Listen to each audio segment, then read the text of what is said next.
méditation et les paroles de ma bouche te plaisent. Amen. Alors depuis, maintenant vous ne voyez pas toujours très bien nos visions, depuis le début de l'année ecclésiale, nous sommes en train de parler de chercher premièrement le royaume des cieux. Et puis, nous avons fait un parcours où nous avons commencé par le pourquoi chercher premièrement le royaume des cieux. Et après, nous avons parlé du comment chercher le royaume des cieux. Et la dernière fois, d'ailleurs, nous parlions d'être des serviteurs, d'être ceux qui servent dans la maison de leur Père. Et maintenant, nous entrons dans une autre étape où nous allons dire qu'est-ce qui se passe si le royaume de Dieu est là. Est-ce que vous me suivez? Et du coup, ce mois, nous sommes en train de parler d'être libres de nos chaînes. Et à chaque fois qu'on parle d'être libres de nos chaînes, la plupart des fois, surtout nous qui venons de l'Afrique subsaharienne, nous sommes tentés à chaque fois à penser d'être libérés des chaînes de la sorcellerie, libérés des chaînes des démons. Et c'est important, il faut qu'on en soit libre, n'est-ce pas? Bon, votre silence m'inquiète. Mais on peut être libre de ces entités, mais quand même demeurer esclave. Et pourquoi? Parce que la plupart des fois, le seul esclavage que nous avons, c'est un oncle du village. Je ne sais jamais pourquoi on ne dit jamais l'oncle de la ville. C'est toujours un oncle du village quelque part qui est en train de retenir notre vie comme ça. Ce n'est pas un problème. Il faut qu'on en soit libéré. Il y a des actes maléfiques. Il n'y a pas de problème à ça. Et il faut qu'on en soit libre. Mais, des fois, nous sommes restés esclaves d'autre chose. Et le pire esclavage, je pense, il n'est pas extérieur. Il est intérieur. C'est notre système de pensée. Dès le moment que notre système de pensée est enchaîné, ben le vrai nous est enchaîné justement. Et il est même probable de demeurer sous le joug des entités maléfiques dont je parlais tout à l'heure, parce que justement, notre système de pensée est enchaîné. Des fois, ce qu'on a appelé ces actes de méchants ont trouvé une porte parce que nos pensées à nous sont aussi enchaînées. D'ailleurs, c'est ce que Paul va appeler les forteresses, les faux raisonnements dans 2 Corinthiens 10. Alors, quand on est sous l'esclavage de ces forteresses, on est tiraillé entre l'information nouvelle que l'on vient de recevoir et nos anciennes habitudes. Il y a ce que je viens d'apprendre, des informations nouvelles que je dois recevoir, mais aussi ma vie passée, mon histoire, mes habitudes. Il y a quelqu'un qui a dit que, en fait, le vrai problème de la société, ce n'est pas l'ignorance, c'est le refus de connaître. N'est-ce pas? Des fois, on se dit, j'ai grandi comme ça. Ça, c'est les choses des autres. Eh bien, et si on apprenait les choses des autres, voir comment ça nous améliore? N'est-ce pas? Mais oui. Alors, il y a comme une guerre en nous. Est-ce que je sais de nouveau ou je maintiens l'ancien? Est-ce que je cède à quelque chose qui est en train d'arriver ou je reste dans ma pensée, mon histoire, mes expériences? Alors le texte est en train de nous dire la même chose. En fait, Jésus vient de nourrir, si vous lisez le contexte, Jésus vient de nourrir 5000 hommes. S'il vous plaît, je sais qu'on n'a pas compté les femmes et les enfants. Je passe dessus. Heureusement qu'aujourd'hui vous êtes comptés, mes chères sœurs. Et quelque part après, Pierre vient de reconnaître que Jésus est le Messie de Dieu. Et encore plus, il vient d'être transfiguré à la montagne. Et une fois qu'il descend, il délivre un fils d'un monsieur. Apparemment, les apôtres n'avaient pas pu le délivrer. Vous connaissez cette histoire, n'est-ce pas? Dans d'autres évangiles, on précise que ce démon n'est chassé que par le jeûne et... Mais ici, en tout cas, Luc ne le précise pas. Et une fois qu'il vient de délivrer ce fils, ils vont aller en Samarie, on ne va pas les recevoir. Et les disciples disent, Jésus, est-ce que tu ne peux pas nous laisser invoquer quand même le feu? Jésus va dire, vous ne savez pas quel esprit vous anime. Des fois, on aime invoquer le feu, mais je dis ça, je dis rien. Et il va les réprimander. Et vient ensuite donc le texte que nous venons de lire. Du coup, les disciples qui ont marché avec Jésus savent bien, même d'autres personnes savent bien que en voyant Jésus, cet homme, il faut le suivre. Quand même, il a marqué l'autorité et d'ailleurs, il vient d'être reconnu comme le Messie. C'est le Fils de Dieu. On sait donc qu'il faut le suivre, mais les traditions, mais nos expériences, mais nos habitudes, mais nos histoires, mais nos réalités personnelles viennent des fois conditionner le fait d'être à la suite de Jésus. Des fois, on sait qu'il faut y aller, mais oui à Jésus, mais oui à cette histoire, mais le petit Gédéon, n'est-ce pas? Oui, Jésus, Dieu, je peux le faire, mais ma tribu, mon clan. Du coup, nous avons des oui, mais. Vous en avez, vous? Moi, j'en ai beaucoup des fois. Des oui, mais. Alors, je viens vous inviter ce matin à réfléchir sur ces oui, mais qui nous ralentissent dans la vie. C'est ça notre thème de ce matin. C'est oui, mais qui nous ralentissent. On sait qu'il faut, oui, mais on s'arrête. On a vu, on a compris qu'il faut, mais. Alors, je vais vous inviter à réfléchir sur 3 oui, mais que nous voyons avec ces 3 personnages que Luc nous peint. Le premier oui, mais. Jésus, je te suivrai. Et Jésus répond, le Fils de l'homme n'a même pas posé. Premier oui, mais. Le oui, mais spontané est intéressé. Souvent, nous sommes en train de suivre Jésus avec un oui, mais intéressé. Lui-même se propose donc de suivre Jésus. Vous voyez que c'est quelque chose de spontané. Et à ce moment, suivre Jésus, il n'y a rien de spécial. Hein. À ce moment, quand il y a un maître ou un rabbi, c'est aussi simple que les disciples aillent vivre chez lui.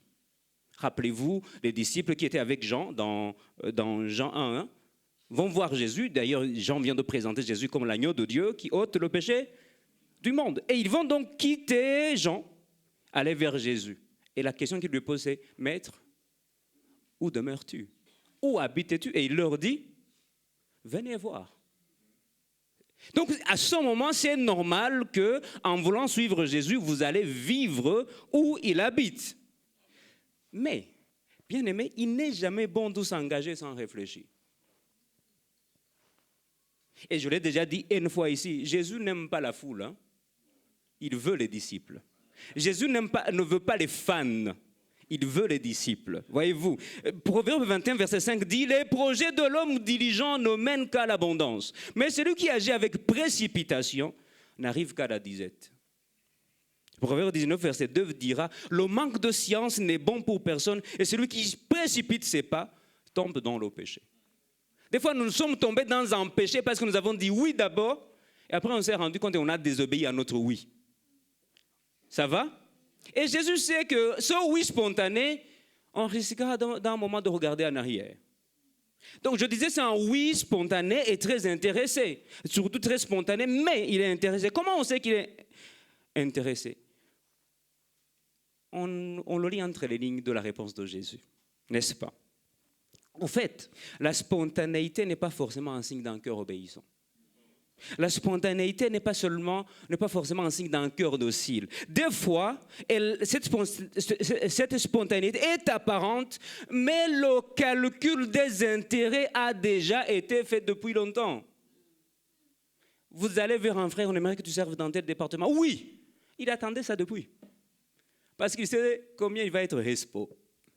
Je ne sais jamais pourquoi on aime trop être respo même. Alors, je disais, l'intérêt, on le lit entre les lignes. Pourquoi? Parce que Jésus va répondre. Écoutez, je ne suis pas en train de faire ici l'apologie de la pauvreté, tant s'en faut, chers amis. Parce que justement, dans l'histoire de l'Église, on est tombé dans les 2 extrêmes. Hein. Un vrai chrétien est dans la pauvreté. Il s'est défait des choses de ce monde, n'est-ce pas? Mais de l'autre côté, c'est une tendance très actuelle où on dira un vrai chrétien ne peut jamais être pauvre. Vous voyez les 2 extrêmes dangereux, n'est-ce pas? Et je ne suis pas en train de faire l'apologie de l'un ou de l'autre. Mais Jésus va répondre quelque chose et c'est surprenant. Parce qu'il se propose de le suivre et il lui dit, écoute, j'ai moins de confort que le renard. Ah, il dit, en fait, j'ai même pas un lieu où reposer. Et on a l'impression qu'en répondant comme ça, Jésus sait que le monsieur est intéressé par ce que Jésus peut donner. Qu'il est intéressé par le statut que Jésus... Écoutez, chers amis, au temps de Jésus, être reconnu comme disciple de Jésus, c'est pas rien. Quand même, être reconnu comme disciple d'un rabbi, pareil, qui fait des choses comme Jésus le fait, c'est pas rien. Vous comprenez très bien. Et d'ailleurs, vous le voyez un tout petit peu dans l'attitude des disciples. Quand quelqu'un vient d'approcher, dit hey, n'approche pas le maître. Ils savent que c'est nous les privilégiés quand même, attendez. N'est-ce pas? C'est nous qui sommes près de Jésus. Toi, tu veux toucher Jésus? Non, non, non, non, non. Vous allez voir que souvent, ils vont empêcher les gens d'approcher de Jésus. Parce que c'est un privilège d'être quand même les acolytes de Jésus. Vous le voyez aussi comment, quand, tout à l'heure, je viens de le dire, ils veulent faire descendre le feu sur les gens. Parce que comment vous ne pouvez pas recevoir nous qui marchons avec Jésus? Non, vous êtes qui, vous? Vous avez déjà entendu des enseignements comme ça, non? Vous êtes qui pour ne pas honorer l'homme de Dieu que je suis? Parce qu'à ce moment, tu te dis, mais non, être avec Jésus, être le serviteur de Dieu. Et déjà, on a oublié que tout est caché dans le mot serviteur. N'est-ce pas? Et j'ai envie de vous poser la question, que pensez-vous quand vous pensez à l'appel? Les honneurs? La popularité? Qu'on t'appelle Daddy à 25 ans? Mamie à 20 ans? Tu veux ça vraiment? Les dîmes et les offrandes? Ah, aujourd'hui, il y a des dîmes, tout ça. On a inventé beaucoup d'offrandes. Hein? Offrande d'eau, offrande d'activer, quoi que ce soit. Je veux vous dire quelque chose. Ceux qui sont dans le militaire le savent. Plus de 90% du temps, en tout cas, moi, je vis pour gérer les problèmes des autres. Bienvenue, vous qui voulez servir. Discutez avec les pasteurs, hein, à 90% de leur temps, c'est écouter les problèmes des gens. Vous êtes prêts? Alors pourquoi ce oui spontané nous ralentit? Ce oui spontané nous ralentit, pourquoi? Parce que dans l'expérience de suivre Jésus, il arrive qu'on se rende compte que ce n'est pas du tout ce à quoi on pensait. N'est-ce pas? On a pensé que c'est la vie des bonbons.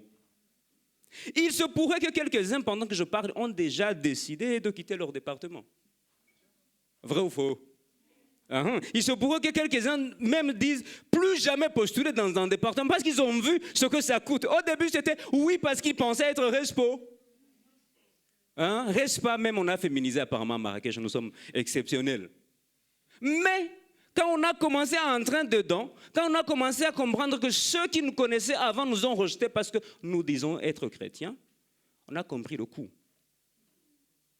Un oui, mais intéressé. Le cas de Pierre, n'est-ce pas?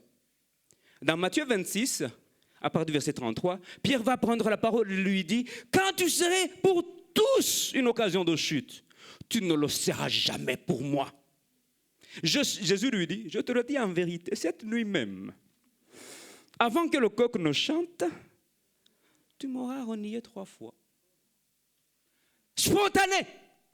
Moi, je veux te défendre. Jésus, même en enfer, je peux y aller pour toi. Quelques-uns ont dit ça. Hein? Jésus, tu es avec moi. Je le disais vendredi en rigolant. Il y a quelques-uns. Seigneur, tu es toute ma vie. Rien que la pluie n'est pas venue. Le jour où il y aura la guerre, tu seras où? Dans le même passage, Matthieu 26, à partir du verset 74, on lui pose la question. Est-ce que tu connais cet homme? Pierre dit, je ne sais ce que tu veux dire. Quand il a vu le danger de la mort, si on a crucifié lui là, si on a moi qui suis, qui suis-je? Il dit, je ne sais ce que tu veux dire. 2, quand on lui repose la question, il dit, je ne connais pas cet homme. Le même qui disait, c'est le même chapitre. Hein? Même si tu serais l'occasion de chute pour tout le monde, moi, non. Troisième question, troisième réponse. Je ne connais pas cet homme. Et la Bible précise qu'il ajouta des imprécations et des jurons. Je me demande ce qu'il a fait. Hein? Il a dit quoi même en disant ça? En tout cas, on sait que ce sont des imprécations, des jurons. Mais c'est le même Pierre, plus tard, qui n'hésitera jamais à parler de la souffrance de suivre Jésus. À un moment, il va comprendre, ça c'était mes émotions. Ça c'était la fougue. Mais maintenant, je sais. Et d'ailleurs, je pense que Georges a prêché là-dessus. Il va dire à un moment, les souffrances, il le faut. Il va conclure qu'il faut passer par les souffrances. Vous voulez être connu comme quelqu'un qui suit Jésus, vous allez souffrir. Donc, le premier esclavage mental souvent que nous avons, c'est que nous avons considéré Jésus comme un bonbon. Il ne vous donnait aucune promesse de ce que vous attendez là. S'il disait pas que vous allez vous marier, que vous allez avoir des enfants, est-ce que vous serez toujours à sa suite? Et si on se libérait un tout petit peu de cet évangile de la matérialité, de ce Jésus qui donne, qui donne, qui donne. Non, mais les sorciers savent le faire aussi. Hein. Les féticheurs savent le faire aussi. Il faut juste faire quelques pactes avec eux, ils vont vous donner des choses. Mais il y a quelque chose que Jésus donne que personne ne peut donner. L'assurance de la vie éternelle. Je sais que quand la trompette sonnera, je serai parmi ceux qui seront comptés. Amen. Premier oui, mais intéressé. Deuxième oui, c'est un oui, mais conditionnel. Oui, je veux te suivre, mais j'ai des affaires personnelles à régler d'abord. Et l'enjeu est dans le d'abord. Et des fois, nous avons ce système d'esclavage. Oui, je peux te suivre tant que tu fais ça. Jésus, si tu fais ça, ma vie est à toi. Oui, mais donne-moi un peu du temps d'abord pour mes affaires. Et à ce moment, j'aurais appris que les cérémonies funèbres donnaient lieu à une souillure d'au moins 7 jours. C'est-à-dire que quand vous enterrez quelqu'un de proche, vous êtes impur pendant une semaine. C'est l'impureté cultuelle, ce n'est pas l'impureté qui te mène à l'enfer. Hein? Ça veut dire que tu ne peux pas approcher des lieux de culte. Pendant une semaine. Donc il est en train de demander du temps. Mais j'ai des affaires qui viennent en priorité par rapport à ton invitation, Jésus. Jésus, Seigneur, si je valide cette année, l'année prochaine, je vais être dans le département. Seigneur, si tu me trouves du travail dans mon domaine, s'il te plaît, je veux faire quelque chose pour toi. Seigneur, si je me marie, mais ma vie est à toi, bien entendu, bienvenue, tu verras la gestion des enfants et tout ce qui va avec. Tu dis, non, Seigneur, toi-même, tu m'as béni, tu sais... C'est ta bénédiction que je gère, hein, voyez-vous. Seigneur, si tu me guéris de cette maladie, je te servirai. Seigneur, si tu me laisses d'abord régler ce qui m'importe, je ferai ce qui t'importe. C'est souvent ça. Et il dit quoi? Laisse aller enterrer. C'est une demande très légitime dans le temps de Jésus. Hein. C'est une demande très légitime parce qu'il faut être respectueux des coutumes, respectueux des aînés. Rappelez-vous d'Exode, 22, il faut honorer son père. C'est très important. Je pense qu'il n'y a pas longtemps, je vous ai parlé de l'histoire de Rispa, qui va prendre 6 mois à protéger les cadavres pour qu'on les enterre dignement. Donc, c'est quelque chose d'honorable. Mais attendez, on doit quand même se poser une question. Si son père est mourant, il fait quoi là? S'il dit, laisse-moi d'abord aller enterrer mon père, mais qu'est-ce qu'il fait en train de suivre Jésus pendant que son père est malade à la maison? Vous voyez qu'il y a un problème, non? Mais oui. Donc, soit c'est une fausse excuse, soit il sait que son père est mourant quand même et il pense à l'héritage. Il sait que en fait, il n'est pas intéressé à aller honorer la famille parce que sinon, il serait déjà en train d'honorer son père maintenant, s'il est mourant. Donc, peut-être qu'il a calculé, dit, il a combien de vaches? Il a combien? Il faut que j'aille là-bas parce qu'on va partager. Donc, Jésus voit qu'il y a quelque chose. Et d'ailleurs, la réponse de Jésus nous renseigne un peu sur le cas. Il dit, laisse les morts ensevelir leur... Beaucoup de commentateurs parlent des morts spirituelles. Chez nous, on parle des morts vivants. N'est-ce pas? Il y a quelqu'un un jour qui nous dit, j'ai rencontré un chien à 4 pattes. Nous tous, on a rigolé. Il dit, non, chez nous, on peut rencontrer un chien à 2 pattes. Voyez-vous? Et donc, c'est l'idée d'être mort spirituellement, mais aussi, la plupart des fois, c'est l'idée de ceux qui sont esclaves de la loi en tant que tel. Donc, esclaves de la tradition, esclaves de quelque chose, voyez-vous. Donc, Jésus laisse entendre qu'en retournant là-bas, il retourne au milieu des morts. Il se pourrait que ce que vous réclamez que Jésus règle d'abord pour vous, ce soit le lieu de votre mort. Il se pourrait que ce que vous dites, Seigneur, si tu me donnes ça, il sait au contraire que s'il te donne ça, ce sera ton lieu de mort. Comment c'est oui, mais alors conditionnel nous retarde? Ces temps que vous demandez souvent cachent un autre temps que vous n'avez pas imaginé. Il y a des fois, on est parti pour un an, mais on s'est rendu compte que finalement, ça fait 8 ans qu'on est dedans. Des fois, il y a un temps qu'on demande et on pense qu'on a calculé les circonstances et tout ça, mais des fois, ça cache un autre temps qui nous ralentira encore plus qu'on a imaginé. Je viens de vous dire, même s'il enterre son père, il y a aussi des cérémonies à respecter. Donc, il ne va pas enterrer et revenir. Et donc, Jésus sait que ce gars-là, il est en train de dire, je prendrai mon temps. Et des fois, nous disons la même chose. Parce que quand tu dis, si je finis mes études, vous les finirez quand? Mais vos études, c'est quoi? La licence, le master ou le doctorat? Parce que chaque fois, vous allez vouloir dire, non, j'ai encore des choses à étudier. Donc, vous voyez que ce temps, des fois que nous on demande, il est en train de cacher un autre temps qu'on n'a pas calculé. Et donc, on est en retard, voyez-vous. Si Dieu t'appelle et qu'il te dit que c'est maintenant, qu'on se dise la vérité entre lui et toi, qui connaît les temps et les circonstances pour savoir que c'est le bon moment? Hein, on ne se pose pas souvent ces questions, non? Si Jésus décide que c'est maintenant, vous êtes qui vous pour dire que ce n'est pas maintenant? Qui connaît le temps? Qui connaît les saisons mieux que l'autre? Bonne question, n'est-ce pas? Et c'est ce que je vais en train de dire aussi, comment ces oui mais nous retardent, parce que je me dis quand même qu'il faut bien faire attention aux traditions, surtout nous subsahariens, n'est-ce pas? Pourquoi? Parce qu'en retournant enterrer nos proches, on peut y être enterré aussi, du moins spirituellement.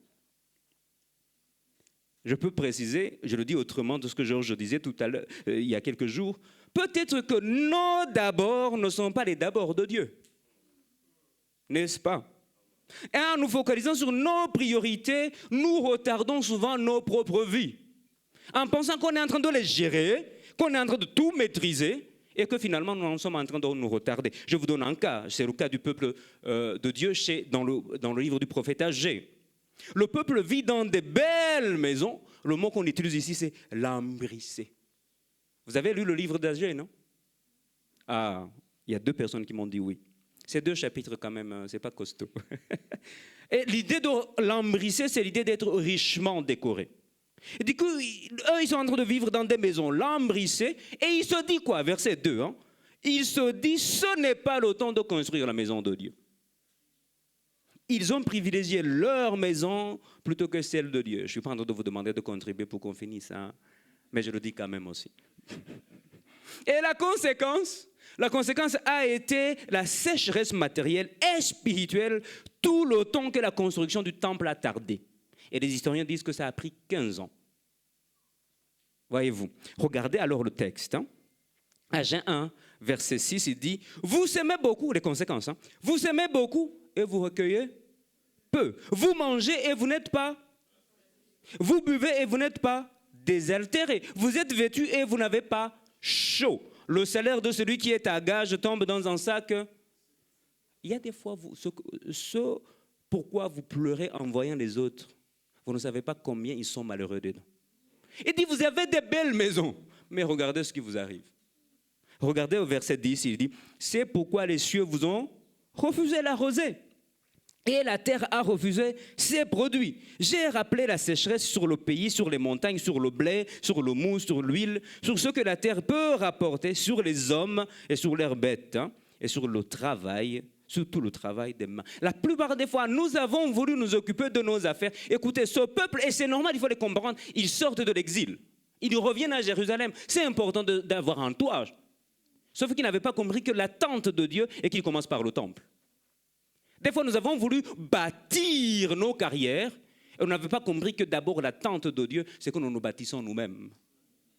N'est-ce pas? Je le disais dimanche, vendredi passé, on peut réussir dans la vie sans réussir la vie. Beaucoup de diplômes, beaucoup de maisons lambrissées, richement décorées. Et donc, c'est aussi un autre esclavage que nous avons aujourd'hui, où on a tendance à prioriser nos affaires personnelles en pensant que les affaires de Dieu, ça viendra. En tout cas, je m'écoute moi-même. À ce moment, je disais, Seigneur, je te servirai quand je serai vieux. Eh oui, je ne sais pas ce qu'on appelle vieux. J'avais oublié que je peux mourir sans être vieux. Vous voyez, il y a des fois on dit, c'est plus tard de quoi? Plus tard, vous savez, est-ce que vous maîtrisez le temps? Si le Seigneur vous dit, toi, suis-moi, c'est maintenant. C'est maintenant qu'il faut suivre. S'il vous dit, quittez ce job parce qu'il ne glorifie pas Dieu, quittez-le. Il vous donnera un autre.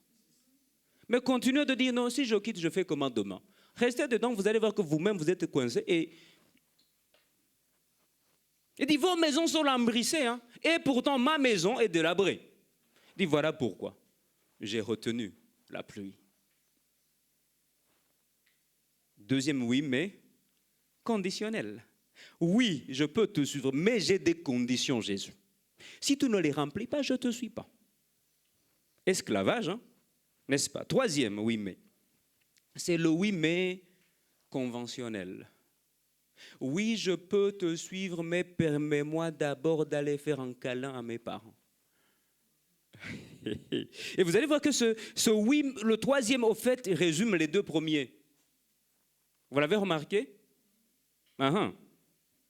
C'est un oui, mais qui veut l'approbation des gens avant de s'engager pour le Seigneur. Seigneur, je t'aime beaucoup, mais il m'a déjà doté. Si je te suis, on fait comment? Bon, il vous a déjà doté, mais il ne vous donne pas le salut. Hein? Non, je ne peux pas quitter. Vous n'êtes pas déjà marié. Hein? Rendez la dot et puis... J'ai déjà bouffé la dot, donc je fais comment? Au fait, des fois, on se dit, Seigneur, je peux te suivre, mais dans ce Maroc, si je ne suis plus avec cet ami, je ferai comment? Vrai ou faux? Du coup, il faut qu'il soit d'accord que les dimanches, j'aille à l'église. Il faut qu'il soit d'accord que de temps en temps, je prenne des jours pour Dieu. Et quelques-uns, même dans le mariage, c'est ça. Bon. Donc, la troisième personne préfère d'abord aller, comme je le dis, faire un câlin. Quelques-uns, souvent, attendent la permission des gens de leur environnement. Et Luc, ici, sait. Si vous lisez la Bible, Luc sait quelque chose. Il sait qu'en lisant ce passage, vous pensez à quelqu'un d'autre. Élisée. Rappelez-vous que Élie va venir, il va jeter le menton sur lui, n'est-ce pas? Et il va dire quoi? Laisse-moi d'abord aller embrasser ma famille.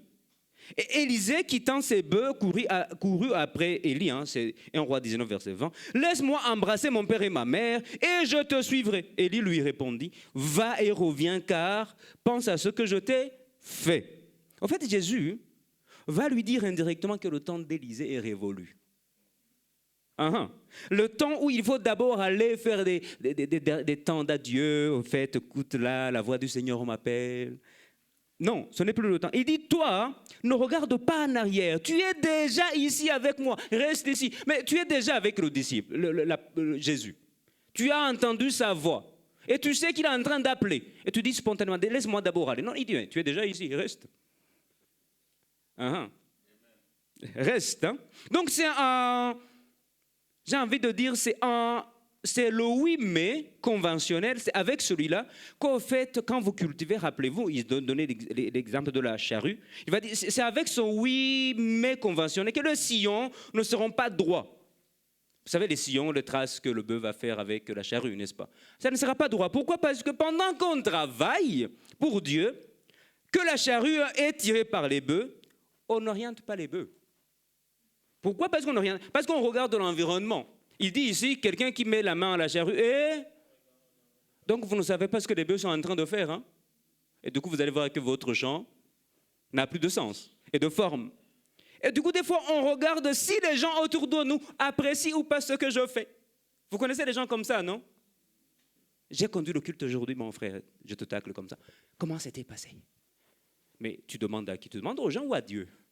Parce que le culte n'est pas pour plaire aux gens. Le culte, c'est ce que Dieu t'a conduit de nous faire faire. Et des fois, donc, on est en train de travailler quand même pour Dieu, mais on a tellement besoin de l'approbation et de l'appréciation des gens. Et dès le moment que je veux rentrer à la maison, que je n'ai pas vu 50 likes, je déprime. Non, et les gens n'ont pas aimé ce que j'ai dit. Mais vous savez qu'il y a eu des vues sans vues. Parce que les gens disent, oh, j'ai vu, il y avait 100 vues. Mais des fois, nous avons laissé juste les réseaux sociaux couler comme ça, non? On n'a même pas écouté ce que vous avez dit. Et voir, non, il y a 100 vues. Et vues de quoi? Moi, je verrai les vues quand nous commençons à vivre selon ce que j'ai prêché. Hein. C'est ça ma meilleure vue. Vous voulez vraiment que je vous dise que j'ai vu que vous avez vu? C'est pratiquer ce que je dis. Ce n'est pas avoir fait des trucs sur les réseaux sociaux. Je ne regarde jamais combien on m'a vu. Hein. Si vous avez ça, vous êtes le troisième. Est-ce que je suis prophétique ce matin? Donc, souvent, au lieu de nous concentrer sur ce que le Seigneur attend de nous, on passe du temps à surveiller ce qu'en pensent les autres. Mais est-ce que vous ne voyez pas qu'il ne faut pas déplacer le curseur? Le curseur, ce n'est pas ce qu'en pensent. Je me suis demandé qu'il ne faut pas écouter les gens parce qu'ils nous donnent des conseils pour nous améliorer. Mais je ne suis pas préoccupé par leur approbation dans mon ministère. Je suis préoccupé par l'approbation que Dieu me donne. N'est-ce pas? Donc, quel est le problème? À ce moment, on sera obligé d'avoir un travail bâclé, c'est sûr. Parce qu'au lieu de me focaliser sur ce que Dieu veut que je fasse, je me focalise sur qu'est-ce que vous en pensez. Qu'est-ce que vous en pensez? Ah, vous voyez quelqu'un qui vous regarde. Oh. Est-ce que tu peux être content avec moi? J'ai vu des prédications qui changent. Pourquoi? Parce que les gens pensent que... Hein?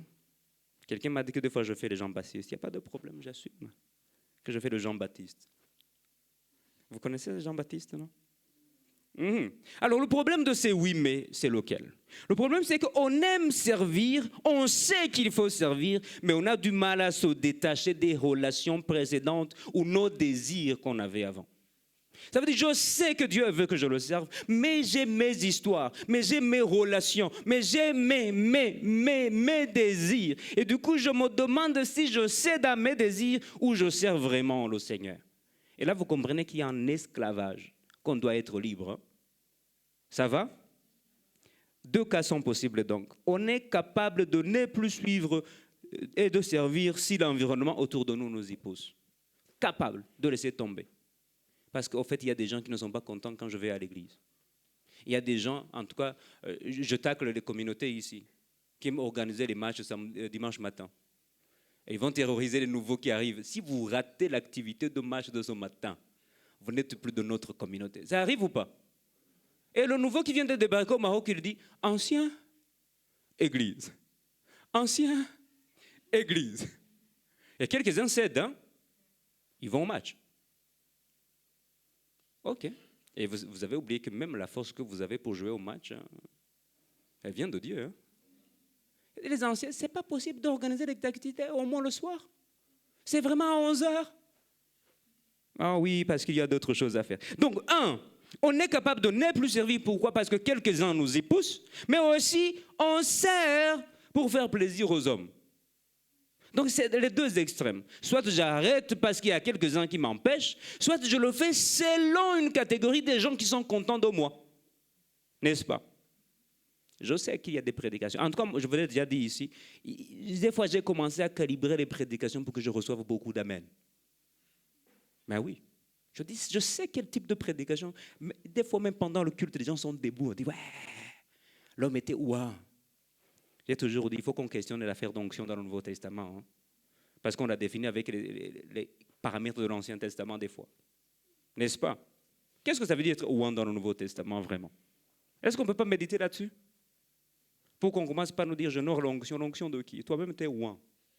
Toi-même, tu as reçu le Saint-Esprit. Tu es déjà ouan par excellence, frère. Mais souvent, on regarde les onctions des autres, ce qu'on pense des onctions des autres. Qui pourra être ouan que vous si vous avez accepté Jésus comme Seigneur et Sauveur? La meilleure onction passe par là. Hein? Sinon, nous allons même acheter nous-mêmes l'huile d'olive et mettre sur vos têtes, vous serez ouan. Mais en tout cas, ce sera beaucoup plus de la graisse. Hein? Hein? C'est tout. Et dès le moment qu'on a mis la graisse sur vous, vous dites, je suis ouan. Frère, si vous êtes ouan, on sait comment vous vivez. La vie de ouan, quand même, ce n'est pas ce que vous êtes. Hein? Donc, vous comprenez que c'est de la blague, votre onction. Un ouan a un standard de vie. Mais vous êtes ouan quand vous avez le micro. Dans le quartier, vous n'êtes pas ouan. Hein? Ok. Je n'avais pas prévu de dire ça, mais bon. Je peux vous donner l'exemple de Saül. Hein? Je pense que je l'ai déjà dit une fois ici. Vous savez, il part en guerre. Dieu lui avait dit, tu vas tout prendre. C'est quoi le mot? Hein? Voué par interdit. Mais quand même, il a vu les bœufs, il a vu les belles choses. Il ramène avec. Hein? Pourquoi? Parce que les soldats ont désiré prendre ça. Vous connaissez cette histoire, n'est-ce pas? Et quand le prophète est en train de discuter avec lui, il dit oui, hein, 1 Samuel 15, 30. Oui, j'ai péché. Maintenant, je te prie, honore-moi en présence des anciens de mon peuple et en présence d'Israël. Reviens à moi, avec moi, et je me prosternerai devant l'Éternel. La condition pour que je me prosterne devant Dieu, honore-moi devant quand même mes militaires. La condition, Seigneur, pour que je te serve, fais ceci. La condition pour que je sois à ton œuvre, donne-moi quand même cette sœur de l'église. Ça, je saurais que vraiment, honore-moi par le mariage. Je veux te... Non, la condition qui prouvera que je peux revenir vers toi, c'est ce boulot incroyable. Là, nous comprenons que nous sommes dans des esclavages. Ça veut dire que nous avons conditionné notre suite à Jésus. Si nous voulons suivre Jésus, nous avons mis quelques conditions. Et il va falloir qu'on s'en libère, chers amis. Parce que Jésus est en train de dire, et c'est le résumé au fait de tout ce qu'il vient de dire, si vous mettez la main à la charrue, que vous regardez en arrière, j'aime beaucoup l'expression, il dit, vous n'êtes pas propre au royaume. Combien de fois nous sommes tellement concentrés sur les choses? Peut-être vous êtes là ce matin et ça m'est égal, parce que je ne mens pas. Des fois, j'aime écouter quelqu'un qui vient d'ailleurs et qui dit, au fait, je m'appelle tel, je suis pasteur de 50 églises. Et vous comprenez qu'il est en train de nous dire dans notre paroisse que si vous ne me recevez pas en qualité de pasteur, vous ratez quelque chose. Et j'aime jouer à ce jeu. Je dis, OK. En tout cas, découvre notre église et puis tu nous serviras. J'ai vu quelques-uns qui n'ont même pas fait de dimanche. Parce que je pense qu'ils attendaient que le dimanche prochain, il va prêcher ici. À un moment, il va comprendre que nous avons des esclavages. Il faut que je remplisse mes conditions pour que je te serve. C'est un esclavage. Je dois être capable de dire, je t'obéis parce que tu me demandes de t'obéir. Et je le disais tout à l'heure, chers amis, pour conclure, nous sommes invités à nous libérer de ceux qui nous entravent et nous empêchent de suivre pleinement Jésus. Nous sommes vraiment invités à dire, qu'est-ce qui m'entrave, qu'est-ce qui m'empêche d'être pleinement à la suite de Jésus? Non, ne me dites pas que c'est votre travail. La fois passée, notre président du conseil était fâché un peu parce que samedi, nous avons organisé une jolie fête de Pâques quand même. Mais on était une dizaine, une vingtaine comme ça. N'est-ce pas? Et j'aurais appris que quelques-uns disaient on travaille. Mais nous savons aussi que quelques-uns travaillent jusqu'à midi. Et les choses commençaient ici à 14h. Vous êtes sûr? J'ai déjà dit une fois que les gens se disent oh, je suis fatigué quand même, il fallait me reposer parce que le travail de la semaine. D'accord. Donc ces mais qui viennent après les oui, qui ne sont pas pour réfléchir, mais des fois pour nous bloquer d'aller vers l'avant. Vous savez, il y a un mais qui est important parce qu'il m'aide à réfléchir et à repenser pourquoi. Mais ce mais qui vient m'empêcher d'être à la suite de Jésus n'est pas un bon mais. Ça va? Ce système de pensée qui nous pousse toujours à plaire aux hommes, j'ai envie de dire, le salut a une dimension collective, certes, mais il est d'abord individuel. On ne va pas s'arroger le truc de penser que le salut est pour l'univers. Non, non, c'est vrai, je ne peux pas dire le salut est à moi seul, mais le salut est pour nous tous, n'est-ce pas? Mais si je ne suis pas moi-même bien positionné dans le salut collectif ne me servira pas à grand-chose. Donc c'est important de dire, je ne cherche pas à plaire à Dieu, mais je cherche à me plaire, je ne cherche pas à plaire aux hommes, je cherche à plaire à Dieu. Nos priorités donc ne sont pas forcément les priorités de Dieu. Le temps que l'on demande peut être une sortie d'une saison favorable. Des fois, Dieu sait que c'est le moment d'entrer dans cette œuvre. Il dit, non, non, non, je n'ai pas encore réglé mes affaires. Il se pourrait que ce soit une sortie. Et que pour rentrer à nouveau, vous allez d'abord transpirer. Bon, Dieu fait grâce toujours, on va rentrer à nouveau. Mais vous allez voir qu'on a perdu du temps. Pour finir, nos intérêts doivent être alignés aux intérêts de Dieu. Sinon, nous serons ralentis par la désillusion de notre marche. Des fois, on a pensé que c'est ça notre intérêt. S'il n'est pas aligné, à un moment, on va penser que nous sommes en train de perdre le temps. Et je nous invite à prier, chers amis. Ce matin, quel est votre oui mais qui est devenu